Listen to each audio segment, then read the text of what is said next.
I mean, some of these men are masters of the dark arts, of political dark arts, and that's what people should understand, for example, about Steve Bannon. His appointment is sparking outrage among Democrats, moderate Republicans, and hate crime watchdog groups. What was the hiring process to get this guy on board? Did they do a background check? All right, the mainstream media has assailed Steve Bannon for a long time now, the entire time that he served as the president's chief strategist. But after his bombshell comments that are coming out in this new White House tell-all that the White House is denying has any factual basis at all, well, now the media is changing its tune about Bannon. This war of words between the president and his chief strategist, Steve Bannon, is nothing short of stunning. You now have Steve Bannon, the guy that they all would have had their arms around and had their thumbs up taking pictures 2 days ago. Now Steve Bannon is talking about treason. He's somebody who wants to be seen as the architect of the success of Donald Trump's campaign. It was failing and it was flailing before Steve came aboard and corrected it.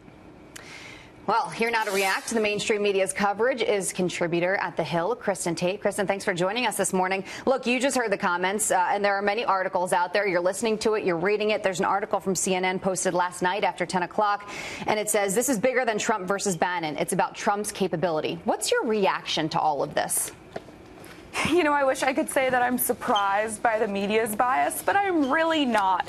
You know, since day one, the liberal media has exhausted itself trying to vilify Donald Trump and everyone who works for him, including and especially Steve Bannon. The media tried tirelessly to marginalize Bannon and never seemed to care about anything he had to say until he allegedly made a comment that could be used to make Donald Trump look bad.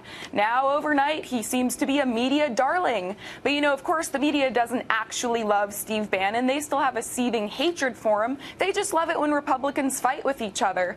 And this Trump-Bannon feud is being used to undermine the president and is being used to draw the spotlight away from Donald Trump's recent achievements. I mean, this should have been a great week for the White House. The Dow reached 25,000. Layoffs are the lowest they've been since 1990, and a new report shows that 250,000 jobs were added to the private sector last month, but the media doesn't want to talk about any of that. Well, Kristin, can I ask, I mean, do you think that the president kind of dug his own ditch here with this thing? Because, I think a lot of people often wondered what somebody like Steve Bannon was doing in the White House to begin with. I mean, he's awfully far right. I mean, he just didn't seem like a very credible person to be in that position. I think it made a lot of people nervous, the same way if you had a communist in Obama's ear, during his tenure, it would have made a lot of people nervous. Those people on the far outside, sections of politics, it's a little strange, isn't it? Well, look, I mean, Steve Bannon was a brilliant strategist. Everyone has to admit that he was instrumental in getting Donald Trump into the White House, and he has a very unique understanding of Donald Trump's base, being the head of Breitbart News.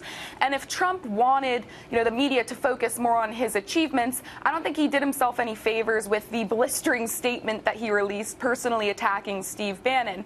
Trump is a fighter. His supporters love that about him, and that's one of the reasons that he won in 2016. But moving forward, the president's got to be careful to focus his fire on, the obstructionist Democrats, not on his former chief strategist who helped him get into the White House. And at the end of the day, Bannon and Trump, they both want the same things. They're on the same team. They believe in the America First agenda. They want to secure the border. They want to keep Americans safe. So I think it would be better for conservatives and the nation as a whole if these guys buried the hatchet and move on. And to be honest, I think most Trump supporters, they don't want to hear about this feud. They want to hear about building the wall, repealing Obamacare, and strengthening the job market.